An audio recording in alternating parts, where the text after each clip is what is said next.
Yo minasan, dalam bahasan video kali ini, Min akan menjelaskan mengenai manga spin-off dari Rengoku Kyojuro. Benarkah perjuangannya ini untuk menjadi seorang pilar benar-benar berbeda dari pilar yang lainnya?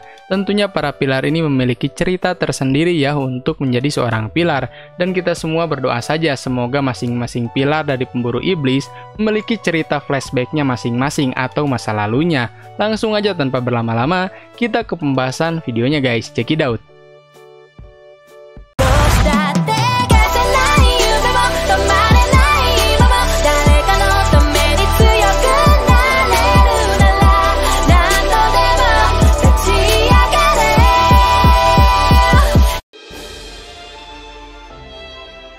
Pada awal chapter ditampilkan sang iblis bulan bawah nomor 2 yang tidak pernah melupakan mata ayam dan akan membalaskan dendam kepadanya. Pada saat itu Rengoku ditampilkan sedang melatihkan Roji di dalam sebuah dojo. Rengoku belum menjadi pilar api dan Mitsuri pun belum menjadi pilar cinta. Seperti biasa kan, baru saja berlatih, Mitsuri sudah merasa lapar, ingin beristirahat dan memakan cemilan. Padahal kata Rengoku, kan baru saja makan tadi ya, masa iya udah lapar lagi? Untungnya sang adik Senjuro ini sudah membuatkan cemilan untuk dimakan. Ya udah kan, terpaksa istirahat dulu lah ya. Rengoku ini memberikan selamat kepada Mitsuri yang berhasil masuk ke pasukan Basmi Iblis dalam waktu 6 bulan saja dan memberikan sebuah jubah putih sebagai perayaannya. Rengoku berharap kepada Mitsuri tidak menganggapnya sebagai master ataupun murid di kemudian hari, tetapi sebagai sesama rekan di pasukan Basmi Iblis. Pakaian Basmi Iblis yang selalu dikenakan oleh Mitsuri adalah pemberian dari Kakushi ataupun petugas biasa di pasukan Basmi Iblis. Tidak lama setelahnya, ada gagak dari markas yang memberitahu pilar api untuk datang ke pertemuan para pilar.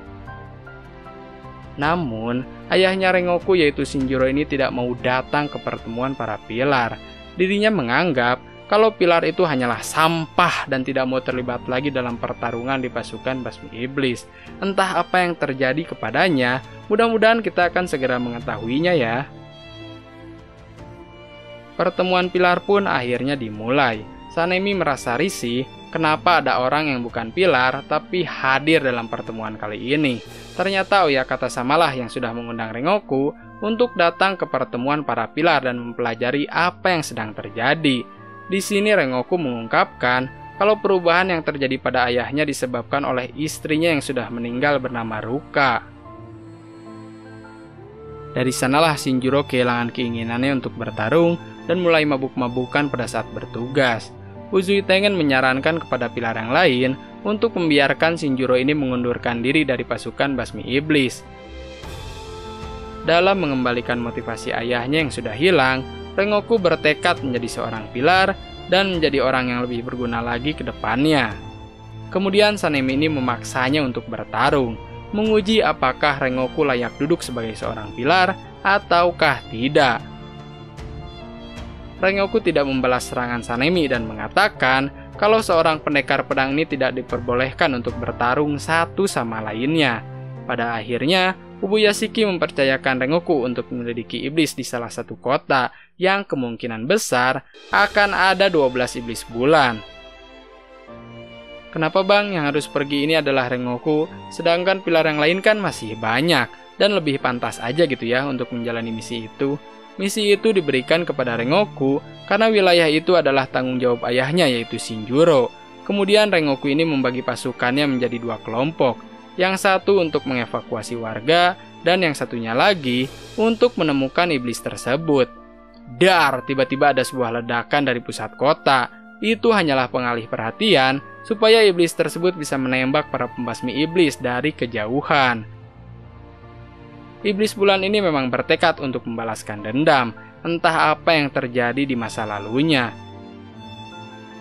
Di sini diungkapkan, syarat menjadi seorang pilar adalah menjadi seorang kanoe, membasmi iblis lebih dari 50, dan mengalahkan salah satu dari 12 iblis bulan. Rengoku sangat membenci iblis itu karena serangannya yang melibatkan penduduk setempat. Ada sebuah kejutan ya pada chapter kali ini. Ternyata, orang yang selama ini diincar oleh iblis itu adalah ayahnya Rengoku, yaitu Shinjuro, bukan Rengoku. Soalnya kan mereka juga belum pernah ketemu. Iblis itu marah-marah dan menembakkan pistolnya sendiri ke dalam mulutnya. Dengan menembakkan pistol itu, dirinya bisa memunculkan berbagai senjata api dari dalam tubuhnya ataupun di area sekitarnya. Setelah berhasil meledakkan Rengoku, iblis itu muncul di hadapan Mitsuri dan ingin menghabisinya juga. Menurutnya, belas dendam harus dilakukan dengan cara menyiksa teman ataupun keluarga tepat di depan matanya. Bam! Rengoku masih bertahan hidup dan melancarkan serangan kejutan pada iblis itu. Rengoku memerintahkan kepada Mitsuri untuk melepaskan bom yang ada di kota, dan untuk iblis itu, biar aku yang mengalahkannya. Iblis ini memang sulit untuk dikalahkan ya, soalnya tadi Rengoku pun sudah menghabisi lehernya, tapi susah banget dan pedangnya ini serasa lengket saat mengenai lehernya. Rengoku mengingat perkataan dari ibunya, kalau penapasan api adalah kebanggaan dari keluarganya. Tetapkan pandanganmu untuk menjadi seorang pilar dan bakarlah api di dalam jiwamu. Iblis itu tidak tinggal diam dan mengeluarkan kekijutsunya. Tekniknya ini mengeluarkan serigala dari dalam bayangan. Namun, Rengoku sekali lagi berhasil mengatasinya dengan mudah.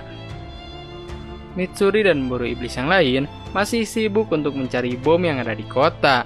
Mitsuri pun belum bisa menguasai teknik penapasan api yang memang sudah diajarkan oleh Rengoku kepada dirinya. Sedikit demi sedikit, Mitsuri mulai terbiasa menggunakan teknik penapasannya sendiri dan berhasil mengalahkan serigala bayangan yang berkeliaran di kota. Di sini ditampilkan sedikit flashback tentang iblis itu ya. Dulunya, iblis tersebut sering diremehkan karena selalu menggunakan pedang. Dan pada saat menjadi iblis, dirinya memutuskan untuk menggunakan pistol. Pada akhirnya, iblis tersebut menggunakan kekijutsu terakhirnya melawan Rengoku dengan menggabungkan dirinya dengan serigala bayangan. Akhirnya udah baca lama-lama gitu ya, terungkap kalau iblis bulan bawah nomor 2 yang dilawan Rengoku bernama Hairo. Rengoku pun mengeluarkan teknik terakhir dari penapasan api penyucian, dan berhasil mengalahkan Hairo dengan satu tebasan kuat miliknya. Bahkan sebelum iblis itu menjadi abu, dirinya memuji kalau tekniknya itu merupakan teknik pedang yang hebat. Meskipun Rengoku menderita luka yang cukup parah, tapi dirinya ini disambut hangat oleh Mitsuri dan pemburu iblis lainnya. Setelah mengalahkan iblis bulan bawah nomor 2 yang bernama Hairo, Rengoku diangkat menjadi pilar api oleh Oyakata Sama. Ini adalah perjalanan Rengoku Kyojuro sebelum dirinya menjadi pilar api, dan ditampilkan kalau Mitsuri ini merupakan murid dari sang pilar api Rengoku Kyojuro.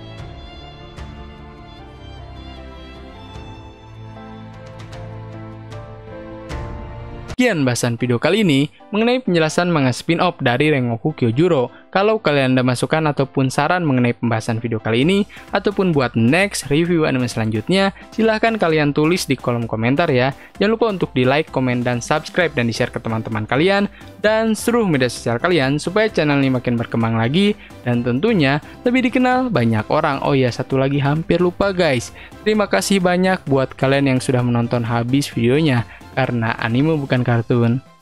Goodbye guys.